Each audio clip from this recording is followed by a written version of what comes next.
सो सबसे पहले तो आपको ये डिसाइड करना है कि आपको कौन सा प्रोग्राम को परस्यू करना है। उसके बाद आपको पूरे 5 स्टेप्स को फॉलो करना होता है। दैट इज़ कि आपको अपनी पर्सनल इन्फॉर्मेशन देनी है, उसके बाद आपकी एड्रेस इन्फॉर्मेशन, उसके बाद आपका कौन सा प्रोग्राम है, और आपको आपके एकेडमिक डिटेल देनी पड़ती है, और अगर आपके पास वर्क एक्सपीरियंस है तो उसका भी आपको इन्फॉर्मेशन देनी पड़ती है।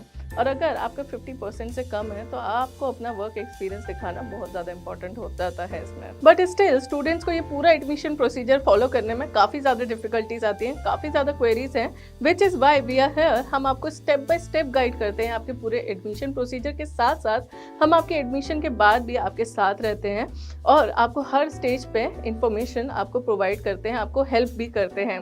सो अगर आपको कोई भी डिफिकल्टी है तो आप सीधा नीचे डिस्क्रिप्शन पे दिए गए लिंक पे क्लिक करें।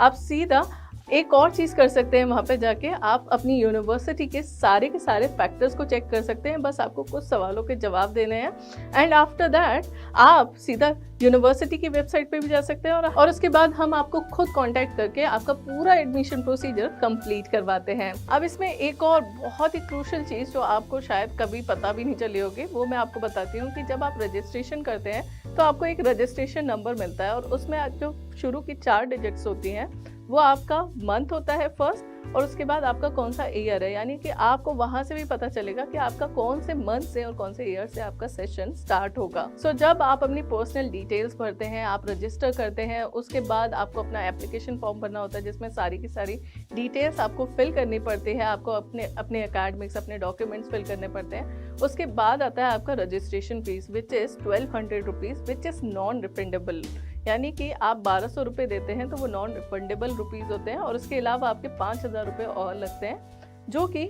आपके रिफंडेबल होते हैं, और साथ ही साथ इसमें और भी कई ऑप्शंस मिलते हैं जो कि मैं आपको आगे वीडियो में बताऊंगी। तो सारी चीज़ें सही फिल करके आपको अपना एडमिशन प्रोसीड कर देना है और आपको अपना ये फीस स्ट्रक्चर सबमिट कर देना है। अब बाई चांस ऐसा हुआ कि आपने अभी एडमिशन लिया और 6200 रुपीज़ आपने जमा कर दिए विच इज़ 5000 प्लस 1200 रुपीज़, और आपने उस सेशन में अपना एडमिशन नहीं लिया, तो आप नेक्स्ट ईयर उसे कंटिन्यू कर सकते हैं आराम से। तो आपको घबराने की ज़रूरत नहीं है, आपके पैसे वहाँ पे बर्बाद नहीं जाते। और इसमें एक और बहुत अच्छी चीज़ है कि आपको मल्टीपल एंट्री और मल्टीपल एग्जिट भी प्रोवाइड होती है, यानी कि अगर आपने किसी वजह से 6 मंथ में ही प्रोग्राम को छोड़ दिया तो आपको सर्टिफिकेशन मिलता है, और आपने 1 साल में छोड़ा तो आपको डिप्लोमा, और फिर जब आप पूरा प्रोग्राम कर लेते हो तो आपको डिग्री मिलती है। सो इसमें मल्टीपल एंट्री और एग्जिट का भी आपके पास ऑप्शन है, तो आपका साल भी बर्बाद नहीं जाएगा अगर किसी वजह से आपने प्रोग्राम छोड़ा, और बाद में आप उसे दोबारा रीजॉइन भी कर सकते हैं। अब जब आप एडमिशन ले लेते हैं तो उसके बाद आपकी जो क्लासेस होती हैं वो कैसे प्रोवाइड होती हैं और आपको LMS कैसे मिलता है। तो इस यूनिवर्सिटी की सबसे अच्छी बात ये है कि ये काफ़ी ज़्यादा क्विक है, ये बिल्कुल भी देर नहीं लगाते, और आपको 24 आवर्स से लेके 48 आवर्स के बीच में आपको आपका लर्निंग मैनेजमेंट सिस्टम मिल जाता है। और आप लोग ना अपनी क्लासेस भी सिलेक्ट कर सकते हैं कि आपको वीकडेज में क्लासेस लेनी है या फिर आपको वीकेंड्स में क्लासेस लेनी है, और जब भी आप एडमिशन लेंगे उसी के अकॉर्डिंगली आपकी क्लासेस स्टार्ट होंगी। तो जैसे कि आपके एग्जामिनेशन जून और दिसंबर में होते हैं, तो अगर आप जनवरी में एडमिशन लेते हैं तो आपका तभी से स्टार्ट हो जाएगा आपकी क्लासेस वगैरह, या फिर अगर आप मार्च से भी स्टार्ट करते हैं तो भी आपका एडमिशन वहीं से, आपकी क्लासेस जो हैं वहीं से स्टार्ट हो जाएंगी। तो आपका नुकसान नहीं होगा, बस ये होगा कि जो क्लासेस होंगी वो टाइम के अकॉर्डिंगली थोड़ी सी फ्रीक्वेंट हो जाएंगी और उसको आपको एडजस्ट करना पड़ेगा।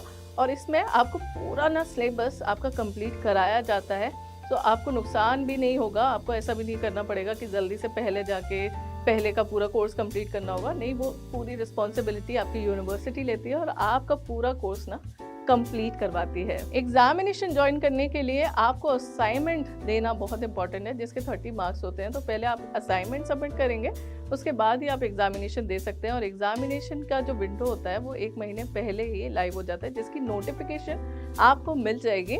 सो उसके लिए भी आपको प्रॉब्लम नहीं होगी, आपको सीधा नोटिफिकेशन मिलेगी, और उसके बाद आप अपना जो सेंटर है, आप एग्जामिनेशन स्लॉट वगैरह खुद चुन सकते हैं, और उसमें भी आपको बहुत ज़्यादा फ्लेक्सिबिलिटी मिलती है। आप चाहे तो 1 साल में, मतलब एक बार में ही सारे एग्जामिनेशन दे सकते हैं, या फिर आपने एक सेशन में 3 दिए और बाकी के 3 आपने दूसरे सेशन में दिए, आप ऐसा भी कर सकते हैं। या फिर अगर आप किसी वजह से एग्ज़ाम क्लियर नहीं कर पाए तो वो अभी आप दूसरे सेशन में दे सकते हैं, और आप अपने स्लॉट्स को भी खुद ही चुन सकते हैं। तो यहाँ पे ना आपको बहुत ज़्यादा फ्लेक्सिबिलिटी मिलती है एग्जामिनेशन को लेके। सो ये थी बहुत ही क्विक आपकी कंप्लीट डिटेल्स ऑफ इसका admission procedure and examination procedure. And undoubtedly ये आपको बिल्कुल अपडेट देता है और आपको बिल्कुल अच्छे से आपकी एजुकेशन आपको प्रोवाइड होती है यहाँ पे।